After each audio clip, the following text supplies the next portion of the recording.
This is Physical Science 2, Chapter 21, Part 2 on the Earth's changing surface. In this portion of the video lecture, we will be discussing the agents of erosion. In our last section, we talked about either the mechanical or chemical breakdown of material at the surface of weathering. And so erosion is what we call the removal of that surface material by weathering, and then that material is transported by an agent of erosion and then deposited. So the material that is broken down can be moved by water, wind, or ice, and we will talk further about those agents of erosion and transportation. And eventually, once the energy in the water, wind, or ice system slows, then deposition will occur. So that is when the material load is dropped. First, we'll talk about water as an agent of erosion in rivers and streams. We have what's known as the drainage basin. The drainage basin is all the land area that will gather water for a major river. So we, for example, live in the Mississippi drainage basin. So all of the water will flow to the lowest point of the Mississippi River and on out to the Gulf of Mexico. When we develop rivers, we start very small, of course, and these channels become larger and larger.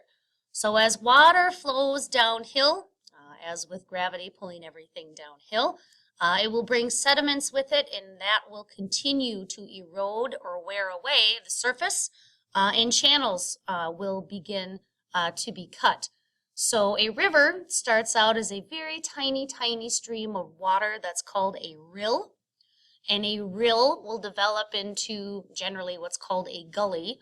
A gully can develop into a creek or a stream, which will then develop further into the larger river.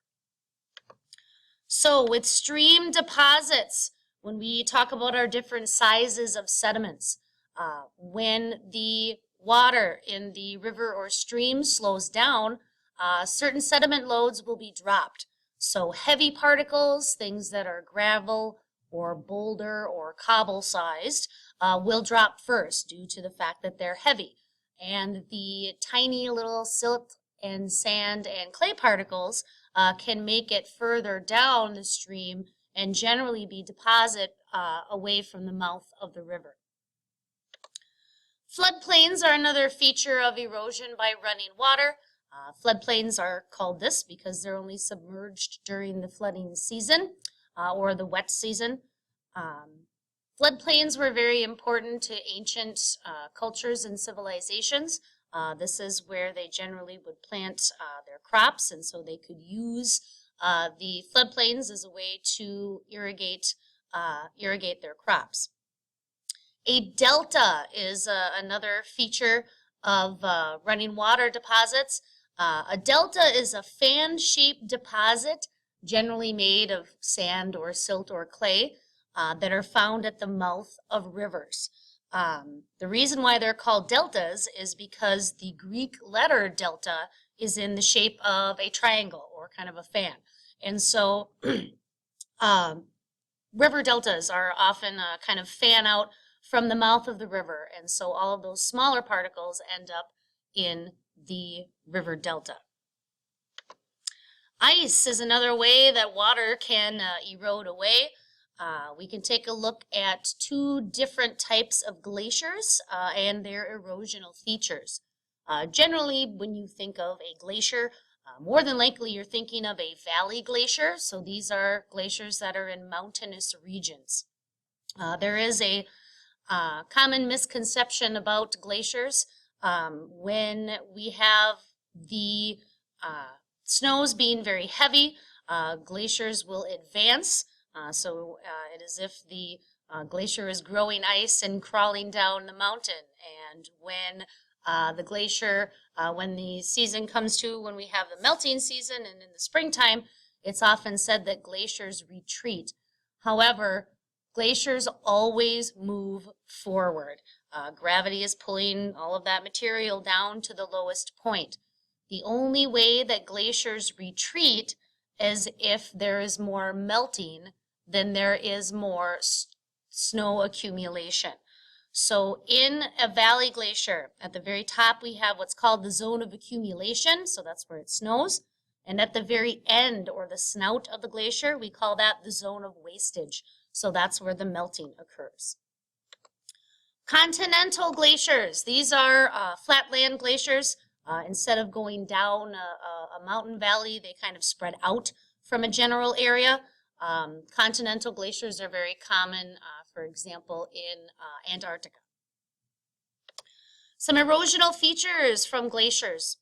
After the glacier has gone away and melted, you can tell the general direction of movement by what are called striations. Striations are very deep grooves in the rock that are made by sediments being scraped along with the direction of ice movement. And glaciers create a U-shaped valley, which is very different than rivers or streams, which cut a V-shaped valley.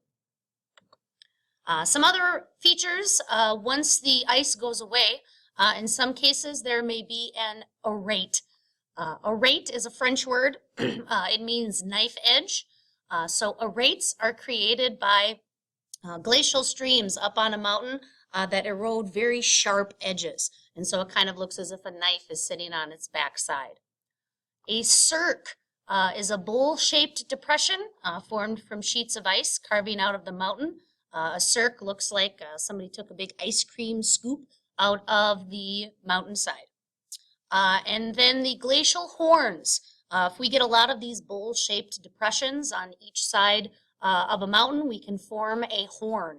A horn is a form of several cirques formed around the mountain.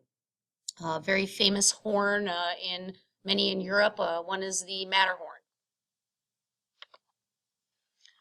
So here we can see two views of these erosional features, both with and without a glacier. Different deposits that are left once the glacier melts. Anything that a glacier deposits and brings with it, all the way from tiny little clay particles all the way to big house-sized boulders, we call glacial till. And we can tell the very last forward movement of a glacier, or how far the glacier's snout got, by finding what we call the end moraine. That's kind of like the last speed bump of forward movement of the glacier. So that glacial till will pile up and form an end moraine. Wind is another agent of erosion. The way that wind will act to transport substances is the process of deflation.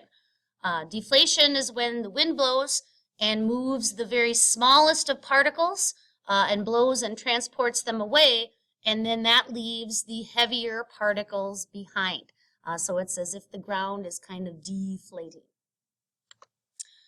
Different types of deposits, depending on the shapes and the size of the landforms, we can get different types of deposits depending on wind velocity, how much sand or sediment that you have as well. Wave action, taking a look at lakes or bays or gulfs, or even indeed out in the ocean. We have what's called the longshore current, which is the main agent of erosion on a lake or an ocean. The longshore current is the wave that comes in. It's very angled, and a lot of those waves will be refracted off of each other. And so the action of the longshore current along the shoreline can shape the shoreline. A lot of times where we get slowing of water from that longshore current, we can form sand ridges or sand spits. And so these can change due to the amount of wind and the amount of water that is in the longshore current to shape the shoreline. And finally, gravity is one of the last agents of erosion. Mass wasting is erosion that occurs as a result of gravity. So anything that's on a slope will be affected by mass wasting. Slumps and creeps are very slow types of mass wasting. They take place over several years or decades. Landslides, rock slides, and mud flows, these generally happen a little bit quicker, but mass wasting, whether it be slow or fast, can cause a lot of damage to the area, not just where the mass wasting is occurring, but further on down because of, especially in the cases of landslides, rock slides, and mud flows. This has been Physical Science 2, Chapter 21, Part 2 on the Earth's changing surface.